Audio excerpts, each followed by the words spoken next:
toujours là où vous êtes en Canaan, il est possible de vivre la sanctification. Dans l'entreprise où tu es, peut-être qu'il y a plein d'occultistes. Il est capable de vivre la sanctification. Même dans les milieux que tu es, c'est un milieu peut-être défavorisé, où les gens vivent dans la jalousie, les gens vivent dans la calomnie. Il est possible de vivre la sanctification. Lévitique chapitre 18. L'Éternel parla à Moïse et dit, parle aux enfants d'Israël et tu leur diras, je suis l'Éternel votre Dieu. Vous ne ferez point ce qui se fait dans le pays d'Égypte où vous avez habité. Et vous ne ferez point ce qui se fait dans le pays de Canaan où je vous mène.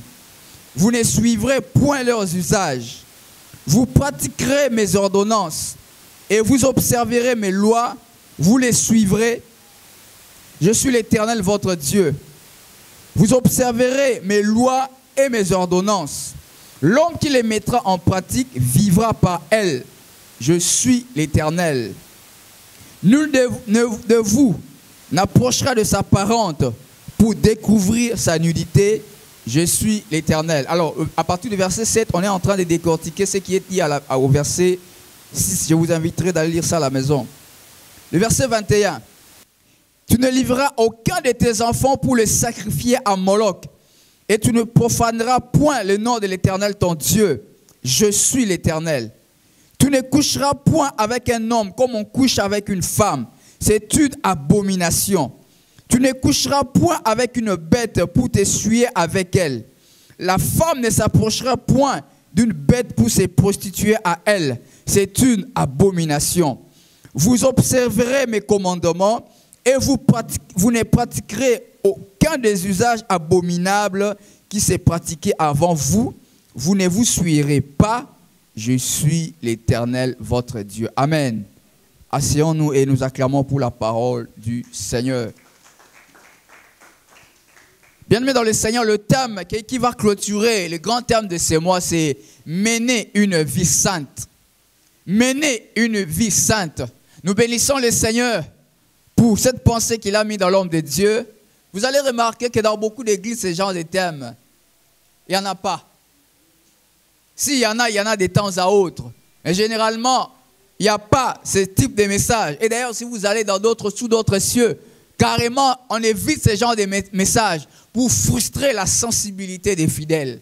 Est-ce que vous comprenez ce que je dis? Pour ne pas frustrer la sensibilité des fidèles, on évite ce genre de messages. Mais à Siode, nous voulons parler de ces choses parce que nous savons, c'est ça notre identité. Amen. Mais pourquoi vous ne dites pas Amen? C'est cela notre identité. Parce que rappelez-vous, à chaque fois que le Seigneur dit quelque chose aux enfants d'Israël dans ce verset, à la fin, qu'est-ce qu'il dit? Je suis l'Éternel, votre Dieu. Bien-aimés dans le Seigneur, le livre de Lévitique, vous allez remarquer dans tous ces livres, le mot sainteté, c'est le message central de ces livres de Lévitique. Donc, le mot sainteté va revenir sous plusieurs formes. Ça va revenir sous forme soyez saint, je suis saint. Ça va revenir sous le mot sainteté ainsi de suite. Donc, le message central du livre de Lévitique, c'est la sainteté. Et la sainteté ne veut pas dire ne fais pas ceci, ne fais pas cela. La sainteté, c'est le vêtement que tu dois avoir en tant qu'enfant de Dieu. Par rapport à la position que tu as par rapport à Dieu, c'est le vêtement que tu dois avoir. Rappelez-vous, je vous ai dit tout à l'heure que dans tout le passage que nous sommes en train de lire, Dieu rappelle chaque fois, je suis l'Éternel, votre Dieu. Est-ce que vous comprenez cela? Je suis l'Éternel, votre Dieu. Cela veut dire, parce qu'il est notre Dieu, cela veut dire que nous sommes ses enfants, nous sommes son peuple. Nous avons une certaine position par rapport à ces dieux-là. Et parce que nous avons une position par rapport à Dieu, il y a un vêtement que nous devons porter. Et ce vêtement, c'est la sainteté. Bien-aimés, vous savez, il y a des principes qui sont universels. Il y a une fois j'ai donné un enseignement. Alors j'ai dit ceci. Vous savez, même si vous êtes occultiste, même si vous êtes un grand impudique, si vous faites des dons à l'église, vous offrez des grandes offrandes, vous donnez votre dîme, Dieu va vous bénir. Et il y a des gens qui étaient choqués. Mais ce sont des principes universels. Que vous soyez enfant de Dieu ou pas, quand vous donnez, il vous sera donné aussi. Alléluia. Mais seulement quand Jésus reviendra, vous n'irez pas au ciel. C'est ça les grands problèmes. Donc, vous pouvez faire des grands dons. À venir à Siode, vous faites des grands dons. Vous pouvez aller dans les orphelinats, vous faites des grands dons. Vous faites beaucoup de bonnes choses. Et vous allez attirer la bénédiction de Dieu sur vous parce que c'est un principe. Est-ce que vous comprenez? Parce que quand vous s'aimez, vous allez récolter. C'est un principe universel, que vous soyez païen, occultiste ou quoi. Mais seulement, quand Jésus reviendra, vous ne serez pas pris. Parce que le principe des données vous sera appliqué. Mais pour entrer dans le royaume des cieux, il faut les vêtements. Et ces vêtements, c'est la sainteté. Alléluia. Et vous allez comprendre que parfois, quand nous lisons la parole de Dieu, quand nous lisons les lois de Dieu, nous avons l'impression que les lois de Dieu sont contraignantes, ça nous complique la vie. Bien aimé, vous savez, j'ai lu la parole de Dieu plusieurs fois. Je me suis rendu compte que quand Dieu donne des lois, en réalité, ce n'est pas pour lui, c'est pour notre propre bien. Je croyais que quelqu'un allait dire Amen. Quand Dieu donne des lois, ce n'est pas pour lui. Dieu est différent des autres dieux. Quand Dieu nous donne des lois, ce n'est pas pour que lui, ça lui fasse du bien. Non, les lois de Dieu sont premièrement d'abord pour le bien de l'homme. Vous allez comprendre cela quand nous allons continuer. Les lois de Dieu, retiens cela bien aimé dans le Seigneur. Retiens cela ce matin. Les lois de Dieu, ce n'est pas d'abord pour Dieu, c'est d'abord pour ton propre bien. Quand Dieu te demande de donner la dîme, ce n'est pas pour lui. Qu'est-ce que Dieu a à voir avec ton argent? Dieu n'a que faire de ton argent. Est-ce que vous comprenez cela? Dieu n'a pas besoin de ton argent. D'ailleurs, David avait compris cela. Tout ce que nous avons vient de toi. Et nous te donnons ce que nous t'offrons, ce qui vient de toi. Est-ce que vous comprenez? Donc, en réalité, Dieu n'a pas besoin de notre argent. Quand Dieu nous demande de donner la dîme, par exemple, c'est parce qu'il a besoin que nous soyons bénis. Ce n'est pas pour que Dieu, lui, s'enrichisse. Est-ce que vous comprenez? Et quand Dieu nous demande de nous sanctifier, ce n'est pas pour lui. Ce n'est pas pour lui. C'est pour qu'il veut que nous puissions être le plus proche de lui. Et vous savez que quand on est plus proche de Dieu, on a beaucoup de bénéfices. Donc retenez ce matin, bien aimé dans le Seigneur, les lois, parce que parfois on a l'impression que c'est trop compliqué, trop de choses. Bien aimé, c'est trop de choses, ce n'est pas pour plaire à Dieu. C'est pour que toi, tu sois bien. Je vais vous donner un exemple. Dieu donne une loi par rapport au repos. Il demande aux enfants d'Israël, c'est une loi. Vous devez vous reposer le 7e jour. Qu'est-ce que Dieu a gagné là-dedans? Tout cela entre biso. Dans le 7e jour, c'est une obligation, il faut payer. Dans le gagner une carte. Qu'est-ce que Dieu gagne là-dedans? Au contraire, c'est l'homme qui gagne, n'est-ce pas? Est-ce que vous êtes d'accord avec moi? Mais parce que Dieu nous aime tellement, il nous impose des choses pour notre propre bien. Regardez un peu ce Dieu, combien il est merveilleux. Sous d'autres religions, qu'est-ce qu'on fait? Il faut donner des histoires aux dieux ainsi de suite pour que les dieux vous soient cléments. Mais non, notre Dieu n'a pas besoin que nous puissions faire des choses pour qu'il soit clément. Le mot que la Bible utilise, que Dieu soit propice pour nous. Non, Dieu lui-même s'est rendu propice pour nous. Est-ce que vous comprenez la différence? Dans d'autres religions, nous ne voulons pas citer les noms ici parce que ça passe dans les médias. Dans d'autres religions, il faut aller faire des sacrifices. Il y a même d'autres religions, il faut faire des, comment on appelle ça, de l'ascétisme. Il faut vivre dans une vie austère. Vous privez de beaucoup de choses pour que les dieux vous soient propices. Mais non, chez nous, nous n'avons pas besoin de chercher à que Dieu soit propice pour nous. Parce que Dieu même s'est rendu propice pour nous. C'est pour cela que la Bible dit que Dieu a donné une victime propitiatoire. Pour que Dieu, lui, soit propice pour nous, lui-même, il a offert un sacrifice propitiatoire pour que lui soit propice pour nous. Vous comprenez que chez Dieu, c'est merveilleux. Donc, je reviens pour vous dire, bien aimé dans le Seigneur, les lois que Dieu donne, c'est d'abord pour le bien de l'homme. C'est l'homme qui est le plus grand gagnant dans les lois de Dieu. Et Dieu dit aux enfants d'Israël dans les textes que nous avons lus, vous ne ferez pas les choses que vous avez vues dans les pays d'Égypte, là où vous avez habité, ni les choses que vous allez voir dans les pays, là où je vous amène en Canaan. Et qu'est-ce qui dominait en Égypte? C'est l'idolâtrie. Même dans les cours d'histoire que nous avons eus aux écoles, vous allez comprendre qu'en Égypte, on parlait de beaucoup de dieux. Et les premiers dieux en Égypte, c'était qui? Vous avez oublié, c'est les coups d'histoire, non? Le premier dieu en Égypte, c'est le pharaon lui-même. Pharaon devait être adoré comme un dieu. Il y avait toute une multitude de dieux. Et Dieu dit ceci aux enfants d'Israël. Vous n'allez pas faire les choses que vous avez vues en Égypte. L'idolâtrie. Et la deuxième chose, en Égypte, les Israéliens eux-mêmes, ils étaient esclaves.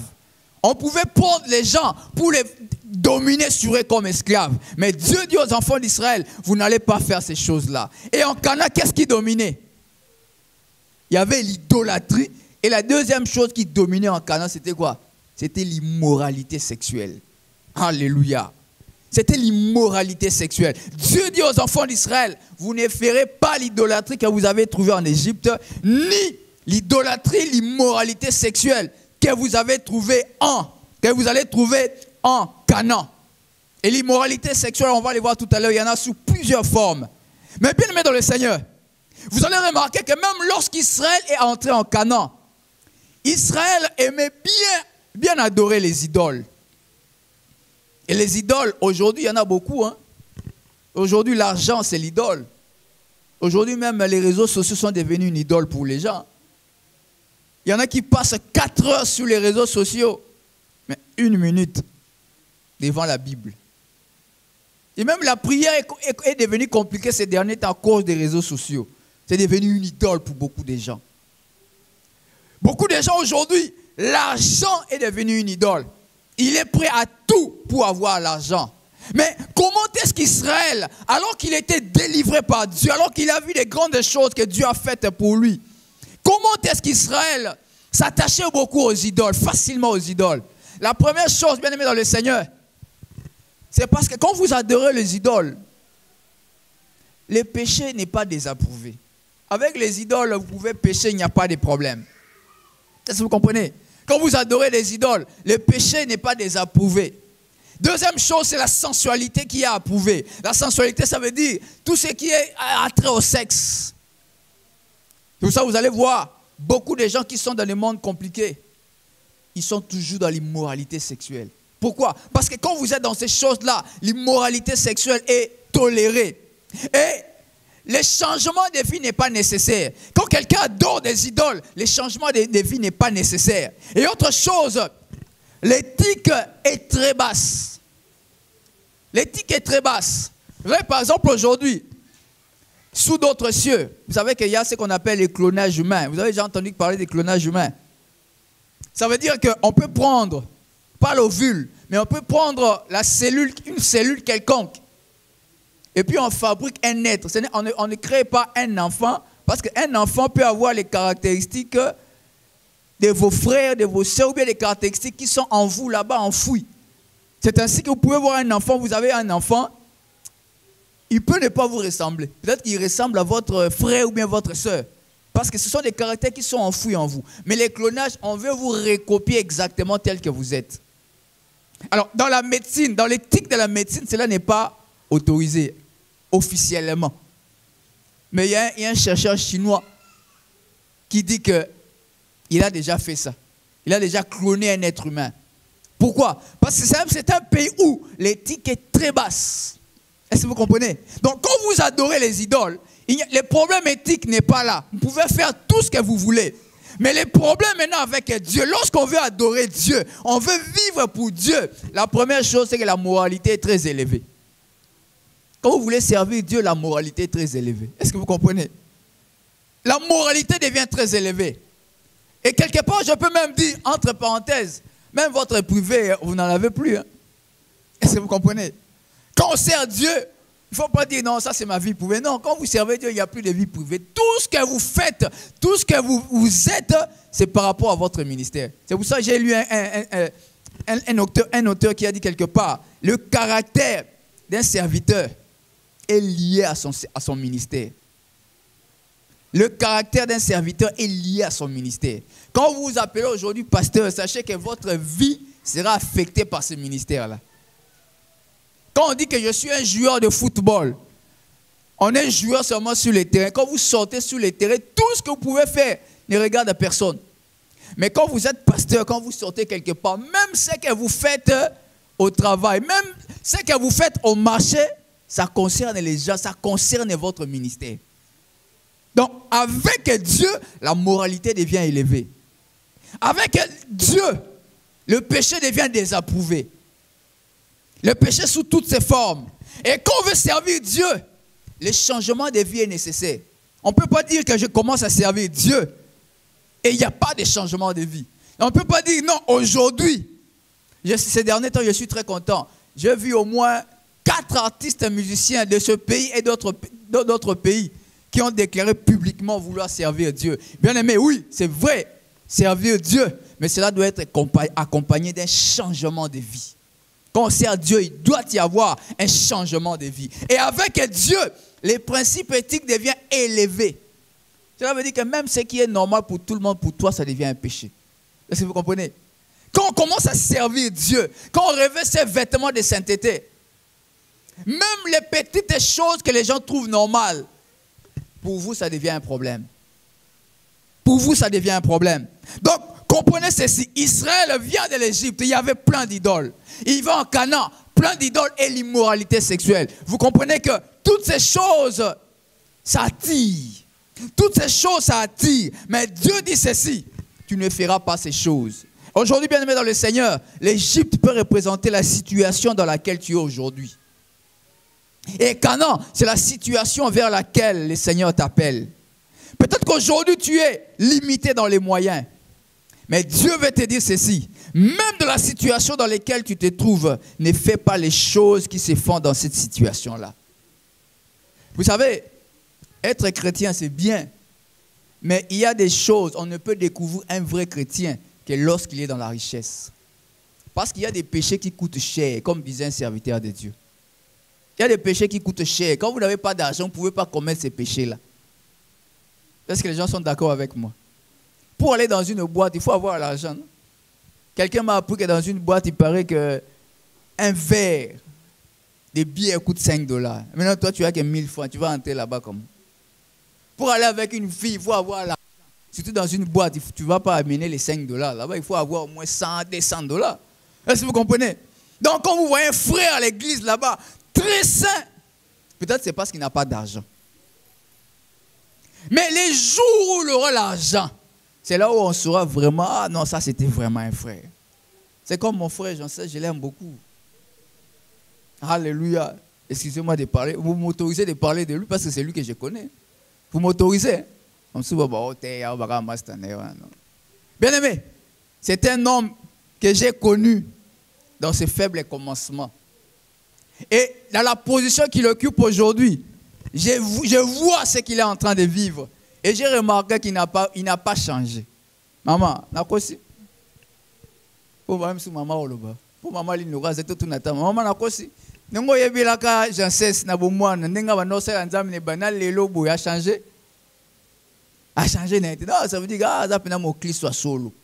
Bien aimé, Dieu dit ceci, tu ne feras pas les choses que tu as vues en Égypte. Bien aimé, la situation dans laquelle tu es aujourd'hui, il y a des péchés qui sont liés à ta condition d'aujourd'hui. Dieu dit, ne fais pas ces péchés-là. Vous savez, quand vous êtes dans une situation difficile, les péchés qui sont liés aux conditions difficiles, vous savez c'est lesquels? Archie, tu peux nous donner un péché qui est lié aux conditions difficiles. C'est facile. La corruption, voilà un très bon exemple. Quand vous êtes dans des moments difficiles, c'est facile d'être corrompu. Dieu dit, tu ne feras pas de péché dans le milieu dans lequel tu te trouves, mais malgré cette condition-là. J'ai beaucoup aimé un exemple. J'ai vu ça sur Facebook, je ne sais pas si c'est vrai, parce que là aussi, il y a beaucoup d'aventures. Il a dit ceci. Il y a un papa qui travaillait quelque part. Je crois que c'était une histoire de l'État. Pendant toute sa vie, ce papa-là a été intègre. À sa mort, ses enfants disent, papa, toi tu as été intègre toute ta vie. Et à cause de ton intégrité, voilà, tu meurs aujourd'hui. Nous n'avons même pas une parcelle. La parcelle où nous habitons, c'est la parcelle familiale. Maintenant, qu'est-ce que tu vas nous laisser? Ses enfants étaient fâchés contre lui. Ce papa-là est mort, sans laisser une parcelle pour ses enfants. Mais sa fille aînée, elle a terminé ses études. Elle est allée quelque part, elle a déposé son CV, ainsi de suite. On l'a appelée, viens un peu. Elle a passé l'interview. Et après, ce monsieur-là dit ceci. J'ai vu ton CV, je vois que tu n'as aucune expérience professionnelle. Mais, je te prends. Mais la fille était un peu curieuse. Elle a demandé, mais pourquoi vous me prenez? Elle dit, non, non, non, non. Je connais ton père. Je connais ton père. J'ai vu son parcours professionnel. Et ton père était tellement intègre. Je dis, non, non, non, non, non. Cette fille aussi doit être comme son père. Et c'est un poste où on avait besoin de quelqu'un de confiance. Vous voyez des gens de boulot, quand vous commencez, on vous donne une parcelle, on vous donne la clé de contact d'une voiture et vous commencez le travail. Et vous faites des voyages en Europe, aux États-Unis, comme si vous preniez des taxis.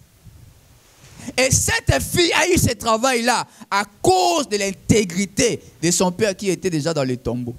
Et pour lequel d'ailleurs cette fiche-là était fâchée. Dieu dit, même dans ta condition difficile, ne fais pas les choses que tu vois dans ces milieux-là. Et parfois dans les milieux difficiles, il y a la jalousie.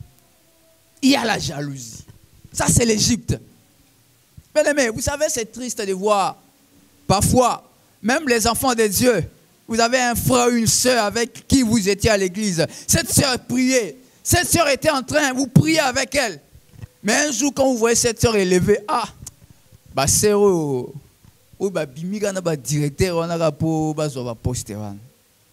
le péché de l'Égypte, c'est cela. Dieu dit, ne fais pas ces péchés-là.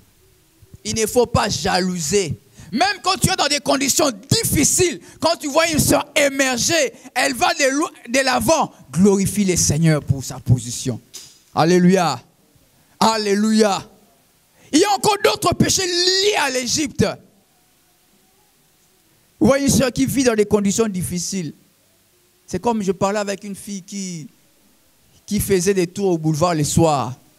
Vous comprenez que quand on fait des tours au boulevard les soirs, ce n'est pas pour aller au supermarché. Hein? Est-ce que vous comprenez? Hein? Quand on fait des tours au boulevard les soirs, ce n'est pas pour aller au supermarché. D'ailleurs, généralement, les supermarchés, c'est tout au plus tard, 23 h, je crois. Est-ce que ça arrive même à 23 h?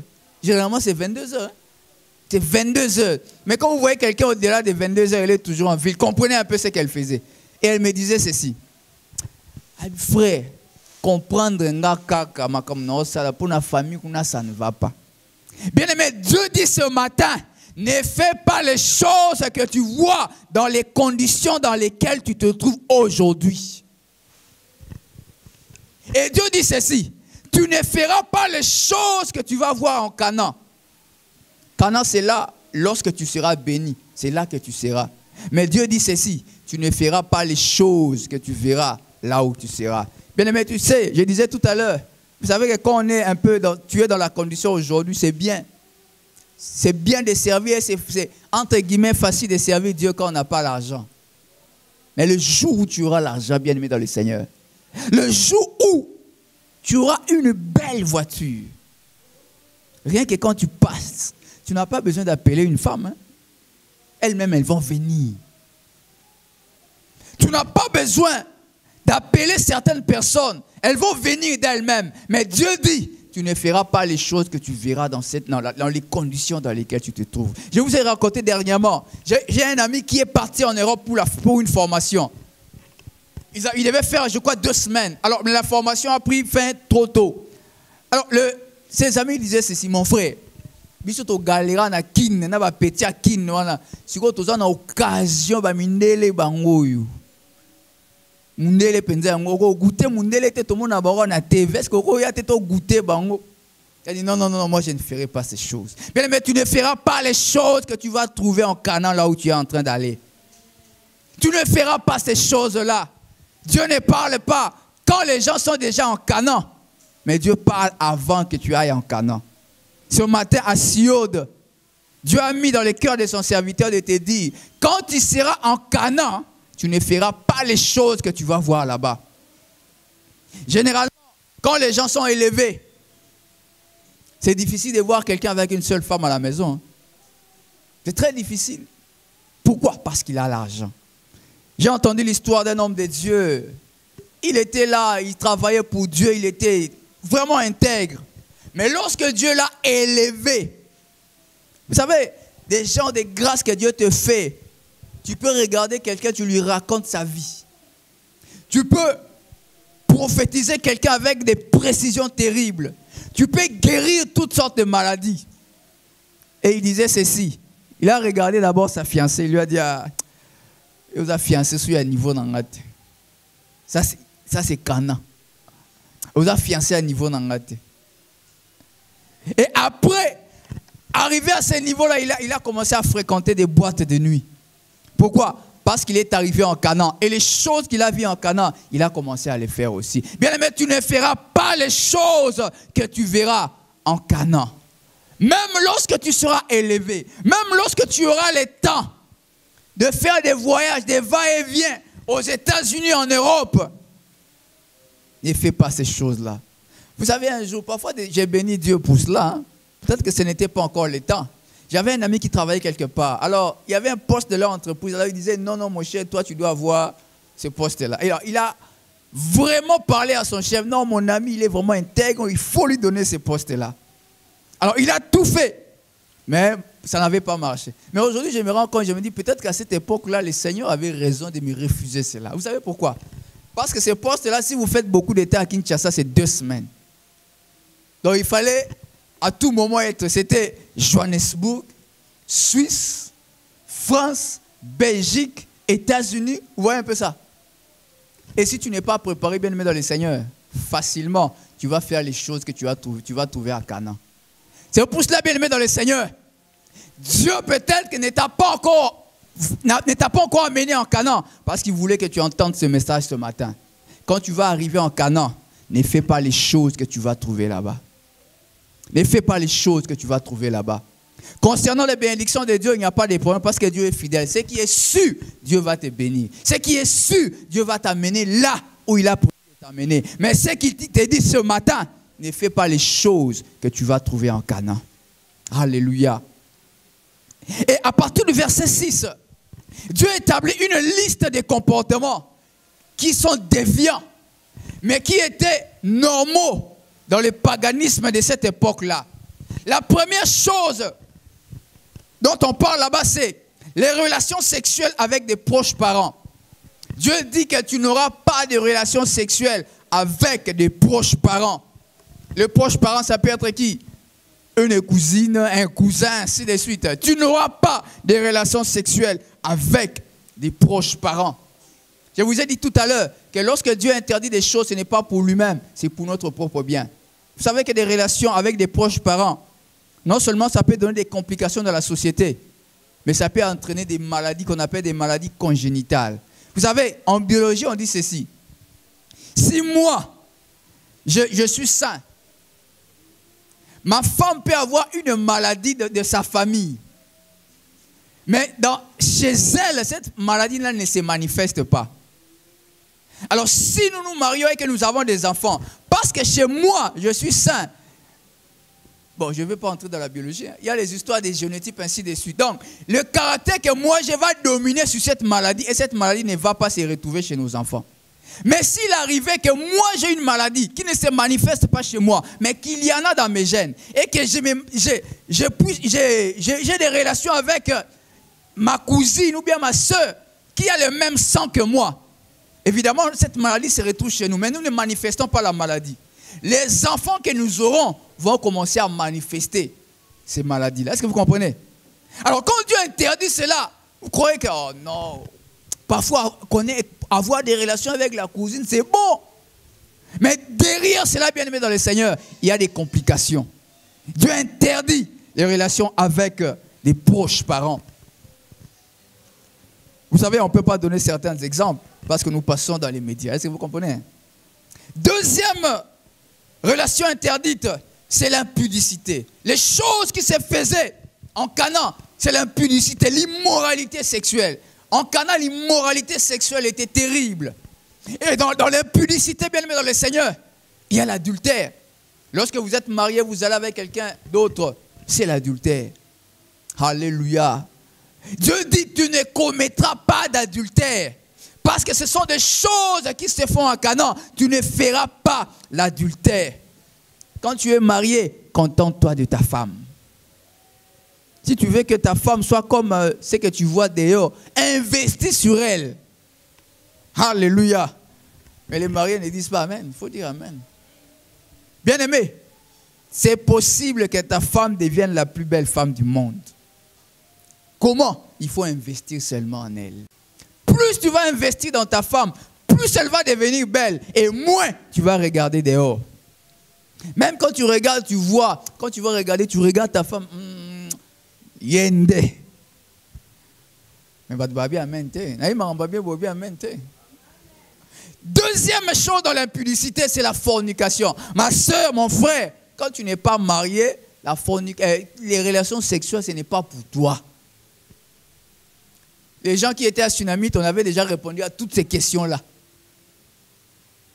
Qui était à Tsunamite? Tsunamite Day. Les gens étaient là. Ceux qui n'étaient pas là, on a déjà mis ça sur les réseaux sociaux. Regardez dans CEO TV, il y a des extraits là-bas. Donc regardez là-bas, on a déjà mis là-bas. Donc comprenez bien, dans le Seigneur, si tu n'es pas marié, aujourd'hui à CEO de Dieu nous dit, les relations sexuelles ne sont pas pour nous. C'est pour les gens qui sont mariés. Quand tu n'es pas marié, les relations sexuelles ne sont pas pour toi. Et à Tsunamite, il y a quelqu'un qui avait posé la question. Oh non, mais si nous sommes encore fiancés, est-ce qu'il n'y a pas moyen de faire même les petites histoires? Non, non, non. On nous avait bien expliqué les préliminaires. On appelle ça les préliminaires. Ce n'est même pas pour toi. Parce que quand il y a préliminaire, ça veut dire quoi? Il faut terminer, non? Est-ce qu'on peut commencer quelque chose sans arriver jusqu'à la fin? Bien-aimé, la fornication, Dieu interdit la fornication. La fornication, c'est l'un des péchés qu'il y a beaucoup dans l'église. Il y a beaucoup de fornicateurs à l'église. Dieu interdit la fornication. Et il y a un autre aspect de l'impudicité qu'un auteur a qualifié même de pire que l'adultère. C'est la pornographie. Vous savez, il y a un auteur qui a publié quelque chose. Il a écrit un livre. Alors, il a publié un extrait de son livre que la pornographie est pire que l'adultère. Alors, il y a quelqu'un qui a commenté. D'ailleurs, vous condamnez la pornographie, mais nulle part dans la Bible parle de la pornographie. Et vous savez, les avocats disent ceci. Ce qui n'est pas condamné par la loi est comment? Il n'y a pas d'avocat ici. Ce qui n'est pas condamné comment? Est autorisé, non? Mais en même temps, la Bible dit tout est permis, mais tout n'est pas utile. Vous comprenez? Hein? La loi. Parce que les gens voulaient se maintenir dans la loi. La Bible n'est qu'en nulle part, la Bible ne fait mention de la pornographie. Mais tout m'est permis, mais tout n'est pas utile. Lorsque Dieu t'interdit la pornographie, ce n'est pas pour lui, c'est pour ton propre bien. Bien aimé, les gens qui sont plongés dans la pornographie, beaucoup d'études scientifiques ont été faites sur la pornographie. La pornographie fait beaucoup de ravages dans la vie des gens, plus que même l'adultère. Vous savez, quand vous êtes plongé dans la pornographie, votre femme, vous allez voir comme si elle ne vous donne plus de bonnes choses. Vous n'allez rien sentir avec votre femme. Donc, pour avoir le plaisir, vous allez vouloir seulement aller à la pornographie. Et la pornographie est une cause de l'impuissance sexuelle. La pornographie, si vous ne le savez pas, est une cause de l'impuissance sexuelle. Donc, vous comprenez que quand Dieu t'interdit ces choses-là, ce n'est pas pour lui. Est-ce que c'est pour lui? C'est pour ton propre bien. Alléluia. Alléluia. Voilà pourquoi, bien-aimé dans le Seigneur, il faut être sage dans notre vie. Quand tu regardes la télé, quand tu es sur les réseaux sociaux, il faut être très attentif. Vous savez même, il y a certaines publicités. Moi, j'ai vu une publicité, on dit quoi? Un fromage. Hein? On dit un fromage. Hein? J'ai vu la publicité d'un fromage. Ces jours-là, j'étais ébahi, complètement ébahi. La publicité d'un fromage, on met une femme nue qui est en train de se promener. Quel rapport? Quel rapport? Je ne sais pas si vous voyez un rapport là-dedans. La publicité d'un fromage, mais on met une femme nue. Quel rapport? Il y a beaucoup de publicités qui passent à la télé où on est en train d'insérer insinueusement la pornographie. Beaucoup de publicités. Beaucoup de publicités. Bien-aimé, ce matin, Dieu dit, tu ne feras pas ces choses-là. Troisième chose dans cette liste-là, il y a les relations homosexuelles. La Bible interdit clairement les relations homosexuelles. Les relations homosexuelles sont interdites par la loi de Dieu. Aujourd'hui, les psychologues trouvent des tas de raisons. Oh non, vous voyez, il ne faut pas refouler, les sentiments des gens, il faut les aider ainsi de suite. Bien aimé, la Bible interdit clairement les relations homosexuelles. Clairement les relations sexuelles. Bien aimé, même dans l'église aujourd'hui, il y a des homosexuels qui viennent à l'église. Alors pour embrouiller les gens, ils vont aussi se marier. Pour un peu tromper la vigilance des gens, il peut aussi se marier. C'est un frère qui est marié, donc déjà cette idée-là vous quitte la tête. Vous ne pouvez plus penser que ce frère-là peut être dans ces conditions-là. Bien aimé, moi j'ai vu des gens à l'église, les homosexuels. Et d'ailleurs aujourd'hui l'homosexualité paye beaucoup. Hein? Vous voyez, un frère qui ne travaille pas, mais les conditions dans lesquelles il est en train de vivre, vous vous demandez, mais où est-ce qu'il trouve cet argent-là? C'est pour ça n'enviez pas des gens. J'ai un ami qui travaille quelque part, il me disait que mon frère, dans notre bureau, il y a quelqu'un avec qui nous avons le même salaire, même grade, même fonction. Mais chaque jour à la pause, il dépense plus de $50 pour aller manger. Est-ce que vous comprenez? Prenez seulement $50, enlevez la journée de samedi. Prenez $50 multiplié par 26 jours. Ça vous fait combien? Mais chaque jour, cette personne-là se permet d'aller au restaurant. Pourquoi? Parce que c'est un homme, mais il est la femme de quelqu'un. Est-ce que vous comprenez? Il est la femme de quelqu'un. Donc son salaire-là, peut-être que quand il pense, il va mettre seulement à la banque. L'argent avec lequel il vit, ça vient ailleurs. Peut-être que l'argent qu'il a là-bas, c'est plus que ce qu'il gagne comme salaire. Pourquoi? Parce qu'il est la femme de quelqu'un. Et derrière cela, vous allez comprendre que les scientifiques disent que ceux qui vivent dans l'homosexualité, c'est les milieux dans lesquels les sida se propagent très rapidement. Est-ce que vous comprenez? Dans le milieu des homosexuels, les sida se propagent très facilement. Pourquoi? Vous savez que vous pouvez avoir des relations sexuelles avec une femme qui a les sida et ne pas attraper les sida. Vous savez cela? Parce que pour que les sida soient transmis, il faut qu'il y ait blessure. Parce que généralement, quand on a des rapports sexuels, il peut y avoir des blessures. Mais il peut y avoir que vous puissiez avoir des relations sexuelles sans contamination. Ça existe. Évidemment, comprenez que les prédicateurs ne te demandent pas d'aller faire ça pour éviter des plaies. Non, ça, je n'ai pas dit ça. Les docteurs, j'en sais, c'est témoin. Parce que parfois, les fidèles ne comprennent pas bien les histoires. Oh non, bon, les prédicateurs avaient dit, si on est prudent, même s'il a les sida, si tu contactes, là, ce n'est pas mon problème. Hein. Donc, bien aimé, il est possible dans les relations naturelles d'avoir un rapport sans qu'il y ait contamination. Mais parce que c'est la voie que Dieu a créée. Et Dieu a déjà mis des mécanismes pour que les blessures ne puissent pas exister dans certaines conditions. Mais lorsque les homosexuels ont des relations sexuelles, ce sont des voies que Dieu n'a pas créées. Facilement, il y a des blessures. Facilement, il y a des problèmes. Et vous allez comprendre que facilement, le sida peut se transmettre par ces voies-là. Bien-aimés dans le Seigneur, Dieu interdit les relations homosexuelles. Même si ça paye bien. Est-ce que vous me comprenez?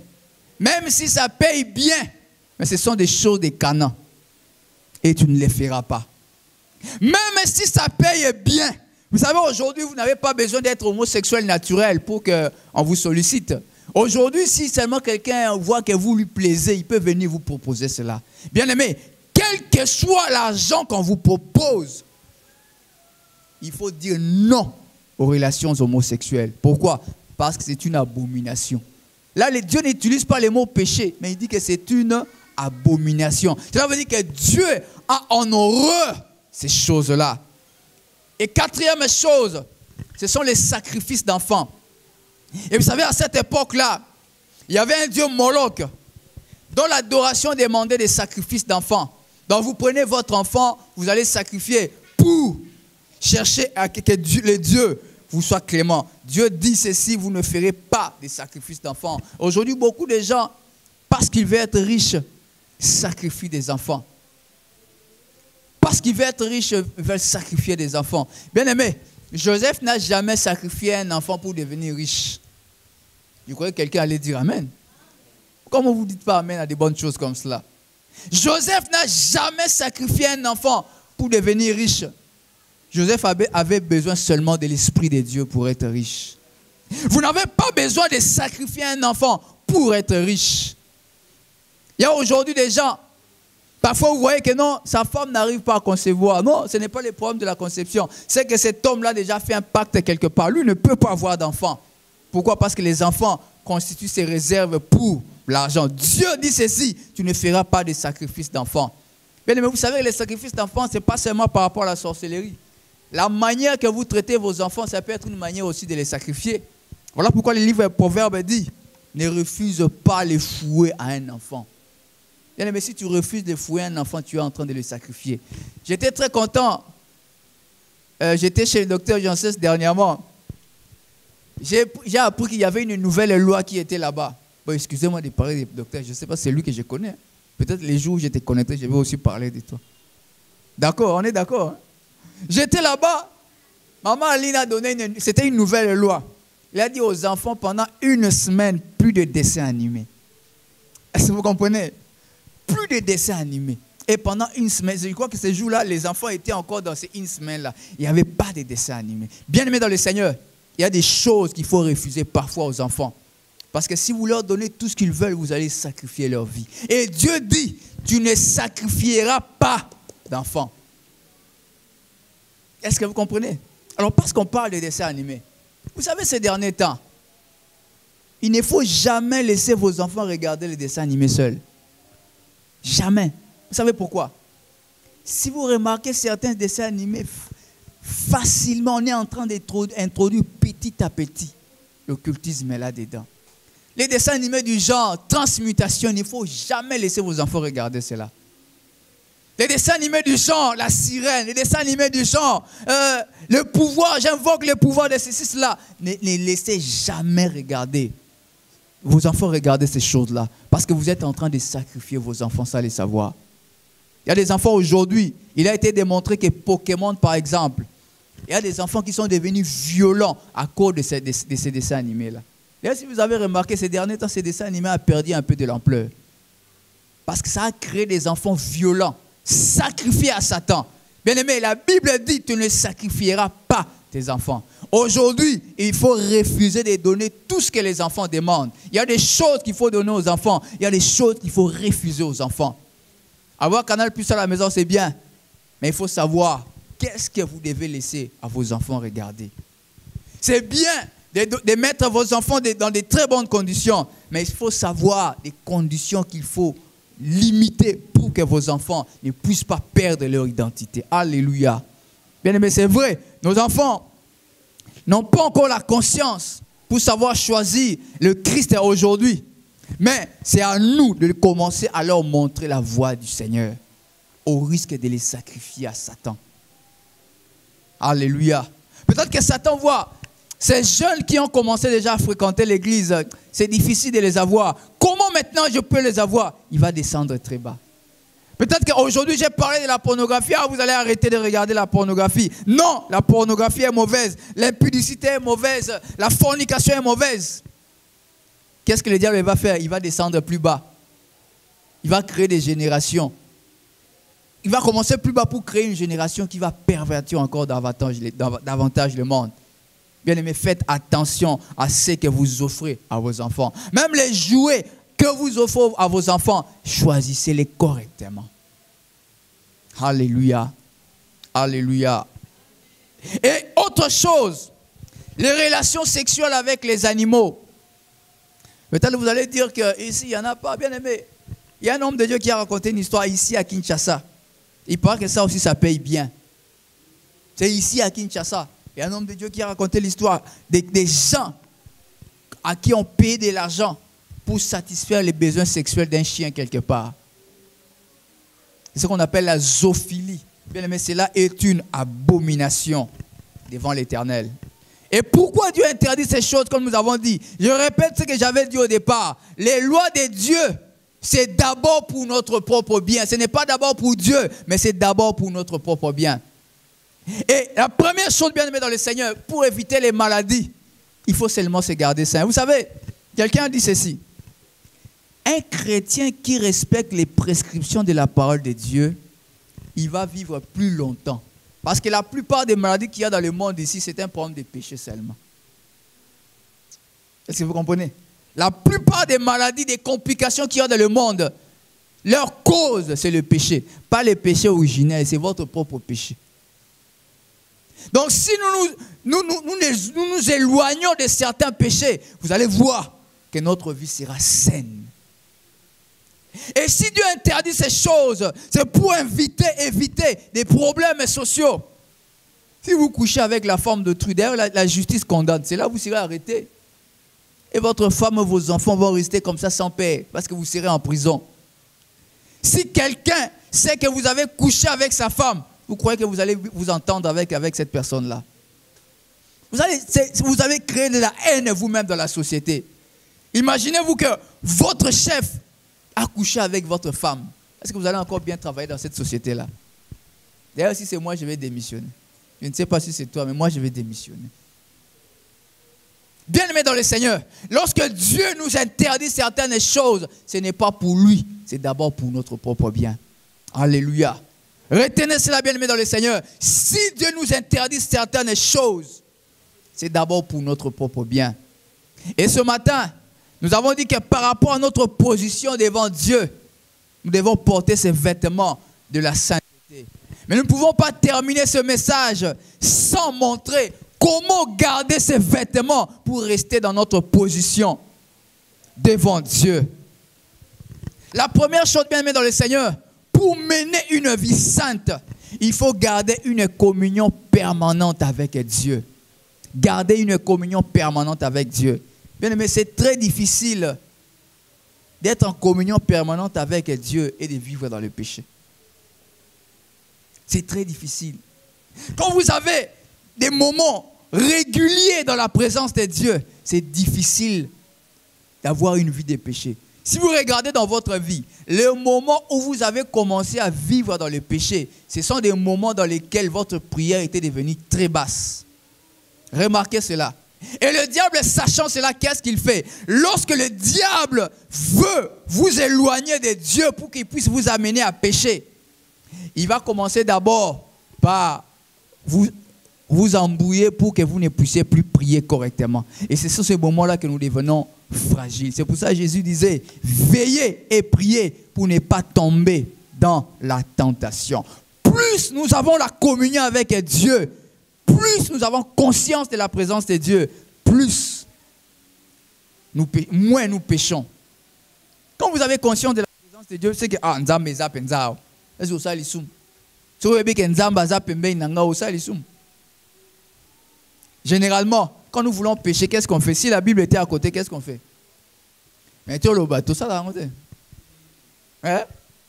Frère Abine, ah bien, tu dis dans la Bible. Pour Bible, ils ont rappelé au présence de Nzambe. Alors, pour bien pécher, il faut d'abord enlever. Ça, il y a un fou moment. Pourquoi? Parce que quand on regarde la Bible, ça nous rappelle la présence de Dieu. Bien aimé, plus nous avons la communion avec Dieu, plus ça nous donne la conscience de la présence de Dieu, moins tu vas pécher. Et si tu multiplies cette communion avec Dieu, tu verras que le péché va devenir très rare dans ta vie. Même les gens qui divorcent, même les gens qui commettent l'adultère, c'est parce que la présence de Dieu est devenue minime. Alléluia. Bien aimé, si tu veux vivre une vie de sanctification, il faut développer une communion permanente avec Dieu. La communion permanente. Ce n'est pas pour rien que lorsque la Bible dit prier sans cesse, cela ne veut pas dire ah Seigneur, Seigneur. Non, cela veut dire seulement une communion permanente avec Dieu. Bien aimé, vous pouvez être dans votre service en train de travailler et prier. Vous pouvez être en train de préparer dans votre cuisine et être en train de prier. Quand vous maintenez cette communion avec Dieu, il est difficile de pécher. Deuxièmement, la méditation régulière de la parole de Dieu. Ceux qui étaient là le vendredi, nous avons donné un enseignement comment étudier la Bible. Et parmi les raisons, nous avons vu, plus tu connais la parole de Dieu, moins tu pêches. Je crois que quelqu'un allait dire Amen. Plus tu connais la parole de Dieu, moins tu pêches. Pourquoi? Vous savez, il y a des choses qui sont autorisées dans le monde aujourd'hui. Il y a des choses qui sont permises aujourd'hui dans le monde. Mais quand tu lis la parole de Dieu, tu dis non, non, non, non. Tout m'est permis, mais tout n'est pas utile. Moi, je ne pourrais pas les faire. Pourquoi? Par rapport à ma position devant Dieu. Et autre chose bien aimée dans le Seigneur, c'est la communion fraternelle. Si nous voulons maintenir une vie de sanctification, nous devons avoir l'habitude de maintenir cette vie de communion. Voilà pourquoi Hébreux 10, 25 dit, qu'est-ce que ça dit? Qui peut nous rappeler cela? N'abandonnons pas nos assemblées comme quelques-uns en ont pris l'habitude. Les gens qui pêchent généralement, ce sont des gens qui viennent de moins en moins à l'église. Quelqu'un qui vient à l'église comme ça, le frère Francis, ça qui modération. Ah, frère Francis, frère Francis, quand tu viens encore lundi ici, on rappelle. Tu viens encore le mercredi, on rappelle. Bien aimé, plus tu es ensemble avec les gens, moins tu auras une vie de péché. La communion fraternelle nous éloigne du péché. Les gens qui pêchent souvent, ce sont les gens qui viennent moins à l'église. Les gens qui viennent régulièrement à l'église, c'est difficile de vivre dans le péché. Pourquoi? Imaginez-vous tuer chantre. Elle les chante. Vous avez chanté que lobby dimanche photo yemba. Attends ngo sali sumu dimanche samedi on a au reporter bon côté. Ce n'est pas ça. Non, je vais reporter parce que demain j'ai servi, je vais chanter. Bon, je vais reporter ça même le lundi. Lundi on a enseignement. Lundi enseignement moi était donc on reportons. Et régulièrement comme ça quand tu viens à l'église, la vie des péchés va s'éloigner. Et autre chose, c'est le service. Plus tu sers Dieu, plus tu t'éloignes du péché. Bien aimé dans le Seigneur, imaginez-vous que je dois prêcher aujourd'hui. Même si j'avais envisagé de pécher les samedis, est-ce que vous pensez que je peux pécher? Prenons l'exemple d'un modérateur, des chantres, des protocoles, ainsi de suite. Il sait que je sers à l'église. Parfois, il y a même certains péchés, mais même si j'allais faire ceci, mais bon, milieu peut non, bon, bien, est-ce que vous comprenez?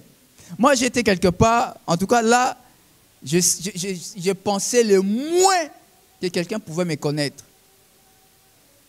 Mais j'ai été surpris par quelqu'un qui est venu me dire bonjour pasteur. Est-ce que vous comprenez? C'est comme moi raconter une histoire, je ne sais pas si c'est vrai. Il y a un homme de Dieu, bon, entre guillemets, parce que homme de Dieu, bon, tu vas avoir un pasteur, parce que si on dit homme de Dieu, c'est compliqué. Un pasteur, il a pris un rendez-vous, malheureusement, c'était avec une sœur de l'église. Il a pris un rendez-vous, il devait se rencontrer dans une boîte de nuit, et puis aller dans la chambre, ainsi de suite. Alors, pendant qu'il était assis, attendant la sœur, il a commandé, on est venu le servir. Alors, le serveur qui vient le servir, il lui met là-bas. Quand il lui dépose la bière en question sur la table, il dit « Bonsoir, pasteur ». Est-ce que vous comprenez? Il dépose la bière sur la table et dit « Bonsoir, pasteur, vous êtes ici ?»« Ah, pasteur, oui, je suis. » Et le pasteur n'a pas pris cette bière-là. Et la sœur, justement, quand elle est venue après, il a cherché, il n'a pas trouvé parce que le pasteur était rentré. Pourquoi? À cause du service. Bien aimé, le service, ça peut t'empêcher de faire certains péchés. C'est pour cela qu'il ne faut pas venir à l'église seulement, après 10 ans, bien aimé, vous savez qu'après 10 ans dans l'église, tu ne fais rien, ce n'est pas normal. Si on a commencé bientôt, ça va faire 3 mois. Ce n'est pas normal. Bien aimé, pour éviter les péchés, il faut servir Dieu. Imaginez-vous dans votre université, tu as l'habitude de prêcher les gens la parole de Dieu.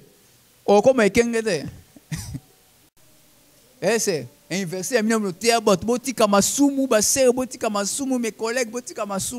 oh, ça, sur l'université. Tu ne feras plus. Pourquoi? À cause du service. Dans votre quartier, si on sait que tu sers Dieu, comportement dans OP, au Sanini, au Lingo Bongisa. Et la dernière chose, bien aimé, c'est les témoignages. Plus tu as l'habitude de témoigner de Christ, parce que tant qu'on témoigne, c'est comme quand nous prêchons ici, à moins d'être possédé ou bien avoir des problèmes psychologiques. Imaginez-vous que moi, je suis un impudique, je viens prêcher sur l'impudicité. Oh, cocaté! Est-ce que vous comprenez? Quand tu vis dans la vie des péchés, c'est pour ça qu'il y a certaines églises où on ne parle pas de l'impudicité. Parce que si toi-même tu vis dans le péché, à moins d'avoir un problème dans la tête, tu ne sauras pas en parler. Même si tu vas en parler en passant. Bien-aimé dans le Seigneur, si tu veux vivre une vie de sanctification, commence à témoigner. Plus tu vas témoigner, tu voudras vivre les choses pour lesquelles tu témoignes. Et tu vas t'éloigner du péché. Et nous avons dit par rapport à notre position, Dieu a dit ceci: tu ne feras pas les choses que tu as vues en Égypte, là où tu es venu. Et tu ne feras pas les choses que tu verras en Canaan. C'est pour cela 2 Corinthiens chapitre 6, verset 17, dit ceci: sortez du milieu d'elle, mon peuple. Ce matin, bien-aimé dans le Seigneur, si tu es en Égypte, Dieu veut que tu sortes de l'Égypte. Si tu es en Canaan, que tu sortes de Canaan. Même lorsque tu es dans les moments difficiles, ne fais pas des choses qui se font dans les milieux dans lesquels tu te trouves. Même quand tu es dans un milieu élevé, ne fais pas les choses qui se trouvent dans ces milieux. Parce que la Bible dit, ne sortez du milieu d'eux et séparez-vous, dit le Seigneur. Ne touchez pas à ce qui est impur et je vous accueillerai. Je ne vous demande pas de quitter l'entreprise là où vous êtes. Je ne vous demande pas de quitter le quartier dans lequel vous êtes.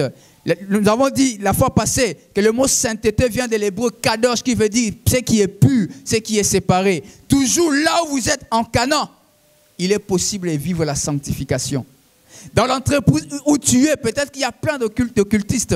Il est capable de vivre la sanctification. Même dans les milieux que tu es, c'est un milieu peut-être défavorisé, où les gens vivent dans la jalousie, les gens vivent dans la calomnie. Il est possible de vivre la sanctification. Toujours là où vous êtes en Canaan, il est possible de vivre la sanctification. Dans l'entreprise où tu es, peut-être qu'il y a plein d'occultistes. Il est capable de vivre la sanctification. Même dans les milieux que tu es, c'est un milieu peut-être défavorisé, où les gens vivent dans la jalousie, les gens vivent dans la calomnie. Il est possible de vivre la sanctification.